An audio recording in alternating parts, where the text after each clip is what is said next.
प्रदेश में पंचायत चुनाव के लिए अधिसूचना जारी, आदर्श आचार संहिता लागू।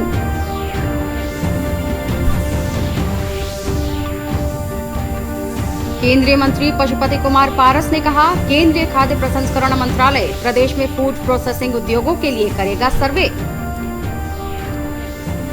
बाढ़ की स्थिति में हो रहा है सुधार, राहत और बचाव कार्य जारी।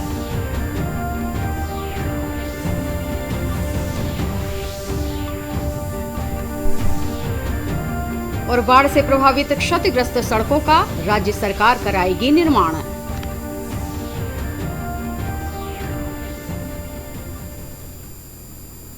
नमस्कार, मैं हूं रश्मि बादशाह और अब समाचार विस्तार से। बिहार में 24 सितंबर से 12 दिसंबर के बीच 11 चरणों में पंचायत चुनाव होंगे। राज्य निर्वाचन आयोग के आयुक्त डॉक्टर दीपक प्रसाद ने कल पटना में पंचायत चुनाव की अधिसूचना जारी करते हुए कहा कि चुनाव के लिए नामांकन 2 सितंबर से शुरू होगा। अधिसूचना जारी होने के साथ ही ग्रामीण इलाकों में आदर्श चुनाव आचार संहिता लागू हो गई है। डॉक्टर प्रसाद ने बताया कि राज्य के बाढ़ से प्रभावित जिलों में पहले चरण में चुनाव कार्यक्रम नहीं रखा गया है। उन्होंने बताया कि चुनाव की सभी तैयारियां पूरी कर ली गई हैं। संख्या 12 होगी। मतदान केंद्रों की संख्या 2119 है और 1609 मतदान केंद्र है। जैसे कि आप सबों को पता है कि हम लोग चुनाव को विभिन्न चरणों में करते हैं, तो हर जिला एक साथ चुनाव में जाएंगे और एक फेज, जैसा मैंने बताया कि जो बाढ़ प्रभावित जिले हैं वो एक फेज बाद से शुरू होंगे और सभी जिलों के कुछ प्रखंड जाएंगे। और उसकी हम लोगों ने डिटेल जैसे बताया कि प्रथम चरण का बताया, द्वितीय चरण फिर चुनाव, उसका मतदान की तिथि 29/9 होगी, जिसमें 34 जिले इन्वॉल्व होंगे और प्रखंडों की संख्या 48 होगी और करीब 9686 केंद्रों की संख्या होगी। मतदान होम 6543 ये होगी। खाद्य प्रसंस्करण उद्योगों के लिए केंद्रीय खाद्य प्रसंस्करण मंत्रालय प्रदेश में सर्वे शुरू करेगा। केंद्रीय खाद्य प्रसंस्करण मंत्री पशुपति कुमार पारस ने आज पटना में संवाददाताओं से बातचीत करते हुए कहा कि बिहार में फूड प्रोसेसिंग उद्योगों की असीम संभावनाएं हैं। उन्होंने कहा कि मखाना, लीची, केला, आम, अमरूद आदि फलों के प्रसंस्करण से स्थानीय किसानों और उद्यमियों को लाभ होगा। श्री पारस ने बताया कि प्रदेश में राष्ट्रीय खाद्य प्रसंस्करण विश्वविद्यालय की स्थापना का प्रयास किया जा रहा है।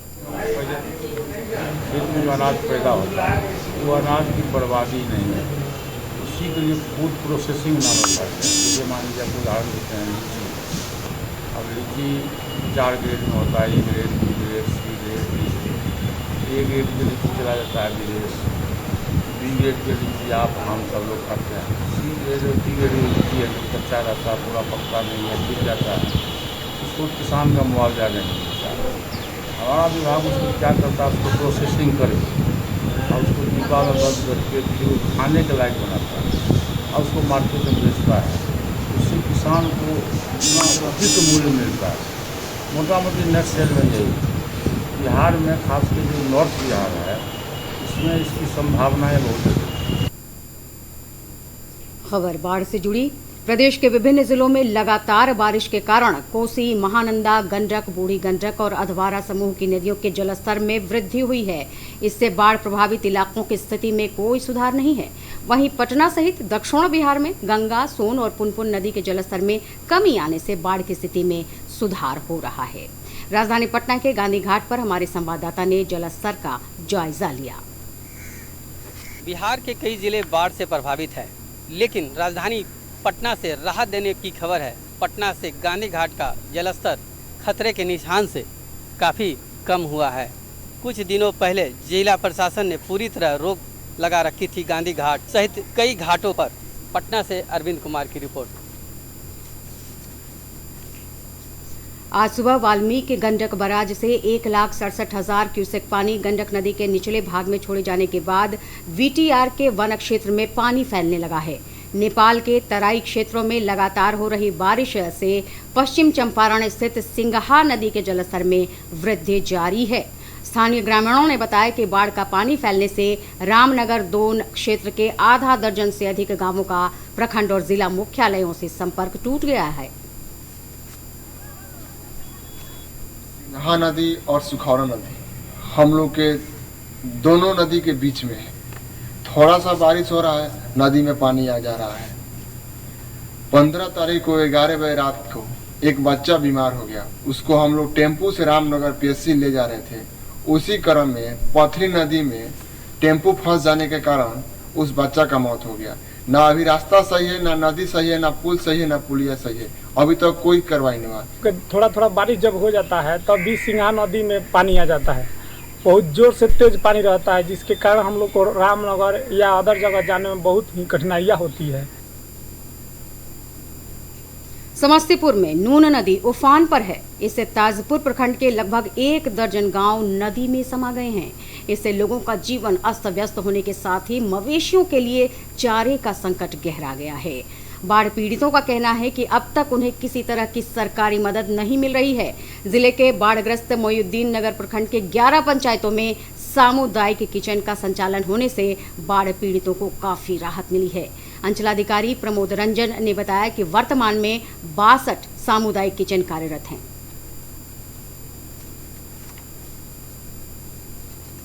आज कई दिनों से पानी घुसा हुआ है, यहाँ रहने का कोई साधन नहीं है, न कुछ देखने वाले नहीं हैं। और इधर बहुत के ताजपुर प्रखंड का बुरा हाल है। रोड भी देखते हैं एकदम पूरा टूटा हुआ है। यहाँ कोई सुनने वाला कोई नहीं है। घर में पानी घुस गया, अभी तक कोई मदद न मिले। कैसे के जिंदगी काट रही है पुल के बगल में। 80 कम्युनिटी किचन चलाए गए, जिसमें अभी भी 62 कम्युनिटी किचन चल रहे हैं और लोगों को भोजन मुहैया कराया जाए। उधर कटिहार के बाढ़ प्रभावित क्षेत्रों में विभिन्न सामाजिक और धार्मिक संस्थाओं की ओर से राहत कार्य चलाया जा रहा है। पीड़ितों के बीच सूखे राशन का वितरण कर रहे हैं। बाढ़ पीड़ितों ने बताया कि बाढ़ का पानी फैलने से भोजन की समस्या हो गई है। वहीं राहत कार्य में लगे कार्यकर्ताओं ने कहा कि वे लोग संकट से जूझ रहे लोगों की मदद कर रहे हैं।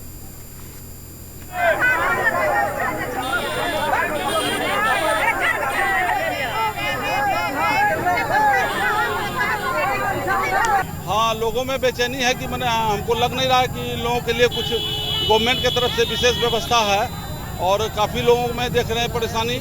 तो हम लोग अपने तरफ से जो है मंदिर कमेटी की तरफ से जो है यह मैंने वितरण कर रहे हैं। हाँ मिल रहे, हाँ मिल रहे, हाँ।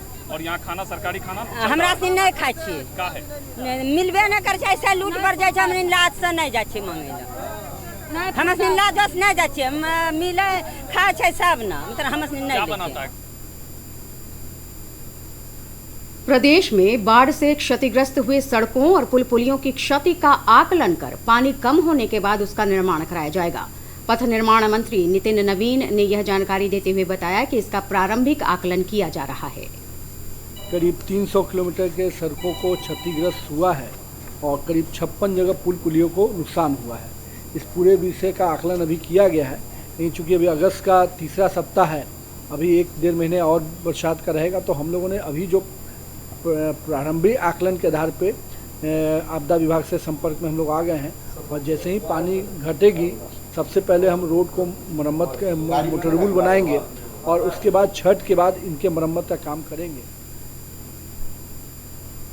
इस बुलेटिन का सीधा प्रसारण आप हमारे YouTube channel DD news Bihar पर देख सकते हैं। इसके अलावा ट्विटर और फेसबुक पेज पर भी ताज़ा तरीन समाचार और सूचनाएं उपलब्ध हैं। हमारे YouTube चैनल तक पहुंचने के लिए अपने मोबाइल से स्क्रीन पर दिखाए जा रहे QR कोड को स्कैन करें और DD बिहार से प्रसारित होने वाले समाचार देखें। केंद्र सरकार के कौशल विकास योजना अंतर्गत लोकल फॉर वोकल के क्षेत्र में बिहार के स्थानीय उत्पादों को बढ़ावा देने के उद्देश्य से दरभंगा डाक प्रमंडल द्वारा सिक्की ग्रास कला उत्पाद के प्रतीक चिन्ह का विमोचन किया गया। एक विशेष प्रकार की घास से बनाई जाने वाली हस्तशिल्प उत्पादों को सिक्की ग्रास कला के नाम से जानते हैं। इस मौके पर दरभंगा के डाक अधीक्षक उमेश चंद्र प्रसाद ने कार्यक्रम में बताया कि सिक्की कला को राष्ट्रीय पटल पर लाने के लिए प्रतीक चिन्ह का विमोचन किया गया है। वहीं उत्तरी क्षेत्र मुजफ्फरपुर के डाक विभाग के निदेशक शंकर प्रसाद ने बताया कि स्थानीय स्तर पर उपलब्ध उत्पादों को बढ़ावा देने के लिए डाक विभाग विशेष योजना पर काम कर रहा है। हम लोग करें इस माध्यम से ताकि कौशल विकास जो उनकी योजना है और वोकल फॉर लोकल उसको बढ़ावा मिल सके। जो आत्मनिर्भर भारत के संदर्भ में, उस संदर्भ में भारतीय डाक विभाग का एक कदम है कि जो घरेलू उत्पाद हैं, यहाँ के लोकल उत्पाद हैं, सिक्की, ग्रास कला उत्पाद और ग्रास लोगो पर हम लोगों ने विशेष आवरण जारी करने का काम किया है। सूचना और प्रसारण मंत्रालय भारत सरकार की ओर से आजादी के अमृत महोत्सव के दौरान खगड़िया जिले के बापू मध्य विद्यालय में नुक्कड़ नाटक का आयोजन किया गया। नाटक के जरिए कलाकारों ने देश की आजादी में बापू के योगदान के बारे में लोगों को जानकारी दी।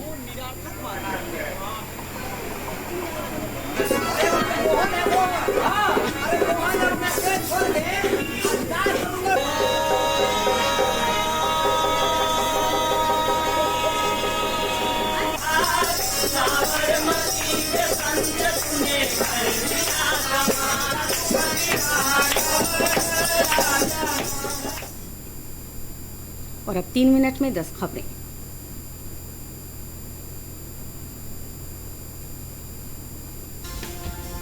जम्मू कश्मीर के सोपोर में सुरक्षा बलों और आतंकियों के बीच हुई मुठभेड़ में लश्कर-ए-तैयबा के 3 आतंकी ढेर।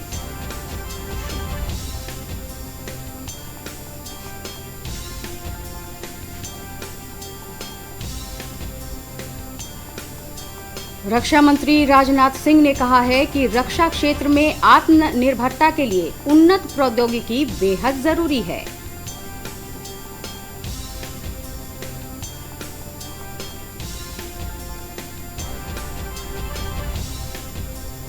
जातीय जनगणना के मुद्दे पर प्रधानमंत्री से मुलाकात कर पटना लौटे मुख्यमंत्री नीतीश कुमार ने बताया कि प्रधानमंत्री ने सभी दलों के नेताओं की बात ध्यानपूर्वक सुनी।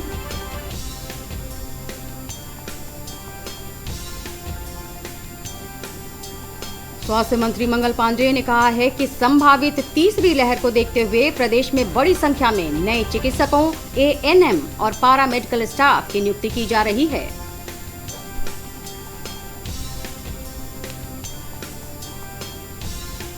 नालंदा के राजगीर तिलैया रेलखंड पर कोयले से लदी एक मालगाड़ी की 14 बोगी पटरी से उतर गई।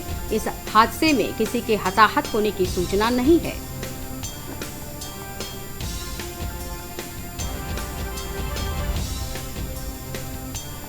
पूर्णिया के टीकापट्टी थाना क्षेत्र के गोरियर गांव के पास अपराधियों ने खगड़िया के एक मवेशी व्यवसायी से 21 लाख रुपए लूटे।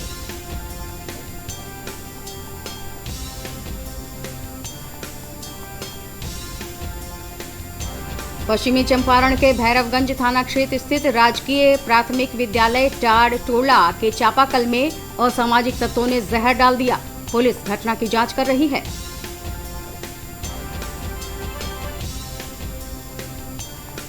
समस्तीपुर रेल मंडल के डीआरएम आलोक अग्रवाल ने विभिन्न स्टेशनों का निरीक्षण कर यात्री सुविधाओं से जुड़ी निर्माण योजनाओं को जल्द पूरा करने का दिया निर्देश।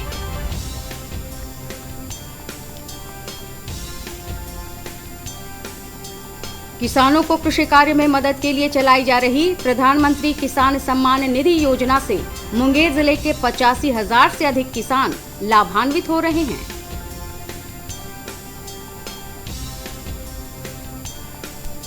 टोक्यो पैरालंपिक खेल 2020 के उद्घाटन समारोह में भारतीय भाला फेंक एथलीट टेक चंद देश के ध्वजवाहक बने।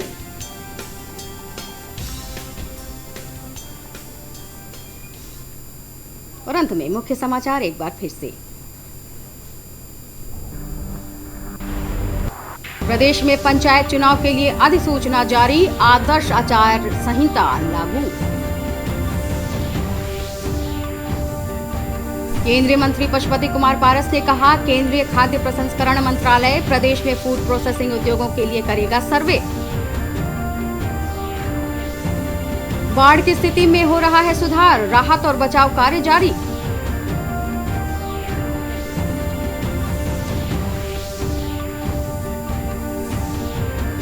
और बाढ़ से प्रभावित क्षतिग्रस्त सड़कों का राज्य सरकार कराएगी निर्माण।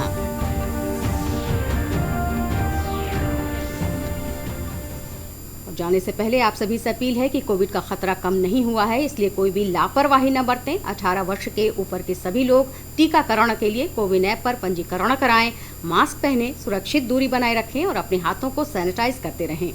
नमस्कार।